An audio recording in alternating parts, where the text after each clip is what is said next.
사법개혁에 대한 관심이 굉장히 높은 시점인데 이런 시점에 천대엽 법원행정처장께서 국회를 찾아주셨습니다.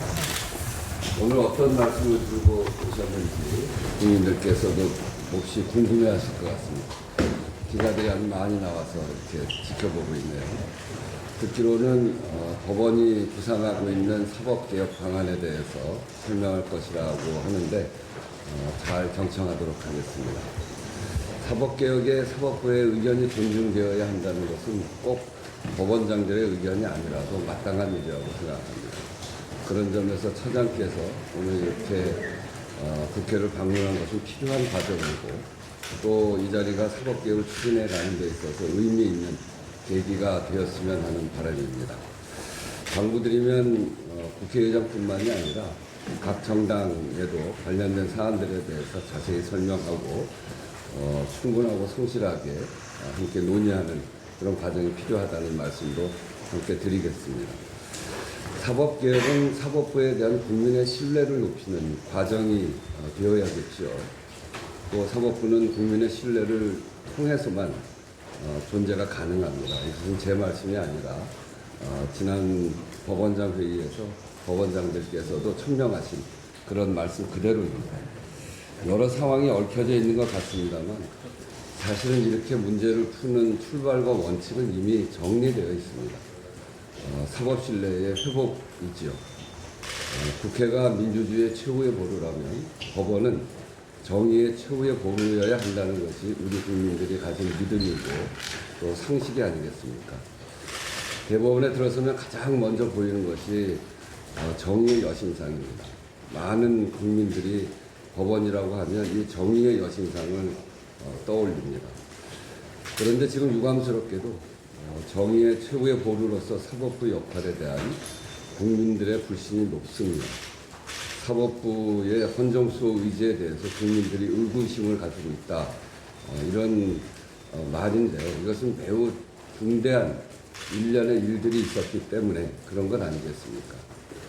나라 전체로도 몹시 아픈 일이고 국민들께도 큰 상처와 당혹감을 준 일이었기 때문에 눈 감고 지나간 일로 흘려보내지 않는 것, 그래서는 안 된다고 판단하는 것이 대다수 국민들의 심정이고 의견이다. 저는 그렇게 생각합니다. 그래서 그런 국민들의 의견을 받아서 말씀드리면 일에는 순서가 있습니다. 지금은 왜 국민들이 사법부에 대해서 걱정하고 불신하는지부터 돌아보고 여기에서부터 신뢰를 회복할 수 있는 모습을 보이는 것이 첫 번째라고 생각합니다. 결자 해지해야 합니다. 신뢰는 스스로 얻는 것이고 그래서 사법부의 의견과 판단에 힘이 실리고 개혁의 주체로서 법원이 사법개혁이라는 국민적 요구에 응답할 수 있다는 것이라고 생각하고 저는 그것이 바람직하다고 생각합니다. 사법부의 독립성은 두말할 필요가 없습니다. 매우 중요한 일이죠. 재판이 독립되어 있어야만 국민 모두가 공정한 재판을 받을 권리가 지켜지고 또 그래야 판결이 신뢰성을 가질 수 있기 때문이죠. 그런 점에서 견제와 균형이라고 하는 상권 분립의 원칙은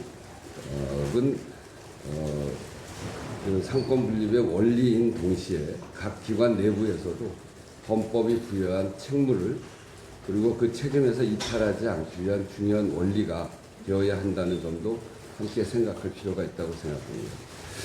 민주주의의 일반적 원리입니다만 모든 권력은 국민으로부터 나온다 이런 말이 있죠. 그 얘기는 국가의 어떤 권력도 국민의 바닥 위에서 보면 작은 조각배에 지나지 않다라는 것이 저의 생각이고 저는 이 점을 명심해야 한다고 생각합니다. 나라 안팎으로 해결해야 될 과제가 많습니다. 국민의 요구가 어느 때보다 높은 사법개혁도 그 중에 하나라고 생각합니다. 사법부와 국회, 정부가 함께 지혜롭고 분명하게 풀어나갈 수 있도록 국회의장도 최선의 노력을 다하겠다는 말씀으로 제 인사를 마치겠습니다.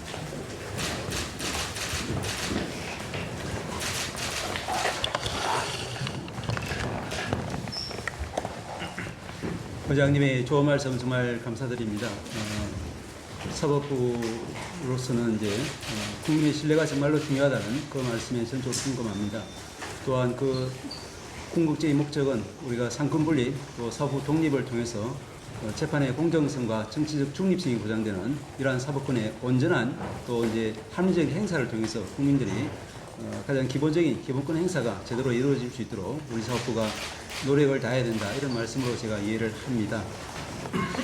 오늘 방문하게 된 것은 의장님께서 방금 말씀 주신 것처럼 최근에 국회 중심으로 논의되고 있는 사법개혁 과제 입법안에 대한 저희들의 말씀도 드리고, 또한 최근에 국민적인 관심사가 특히 높은 내란 재판에 대한 진행 현황에 대해서 우리 의장님께서 궁금해하신다는 또 보고를 들었습니다. 잘 아시다시피 12.3 비상계엄이 발생했을 때 제가 행정처장으로서 여러 대법관님들과 또 대법원장님의 의견을 수렴해서 그 직후에 바로 불과 며칠 뒤에 또 여러 차례 국회에 나가서 때로는 법사위에서 때로는 국회 본회의상에서 이것이 이제 위헌적인 조치라는 입장을, 사법부의 입장을 분명히 밝힌 바가 있습니다. 또한 말씀 주신 바와 같이 지난 9월 12일 전국 법원장 회의에서 여러 법원장님들께서 이구동성으로 의견을 모아주신 부분이 국회에서 지금 논의 중인 사법개혁 과제는 국민들에게 유익이 되는 그런 사법개혁 개선의 방향으로 진행되는 것이 필요하다.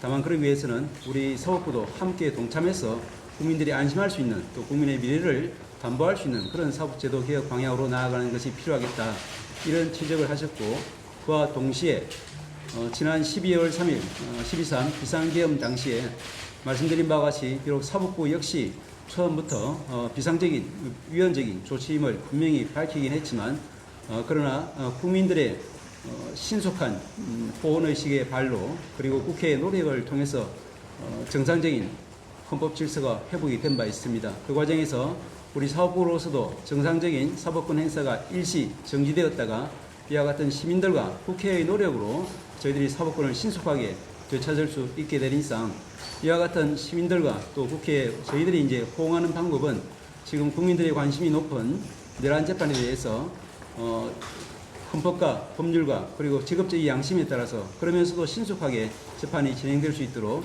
모든 사법행정적인 지원 조치를 다할 필요가 있다라는 의견들을 여러 법원장님들이 주신 바가 있습니다. 이와 같은 사정에 대해서도 제가 오늘 의장님께 말씀을 드리고 그래서 현재 진행되고 있는 내란 재판의 신속한 진행 관련해서 해당 중앙법원과 또 저희 법원행정처가 기울이고 있는 사법행정 지원적인 조치들을 설명을 드릴 예정입니다. 아울러 말씀하신 바와 같이 국민들의 유익이 되는 사법개혁 방안의 공론화에 대해서 저희 사법부도 함께하는 그런 공론화에 대해서 어떠한 방향으로 어떠한 방법으로 하는 것이 좋을지에 대해서 우리 의장님의 조언도 듣고 또 상의도 나누기 위해서 이 자리에 왔습니다.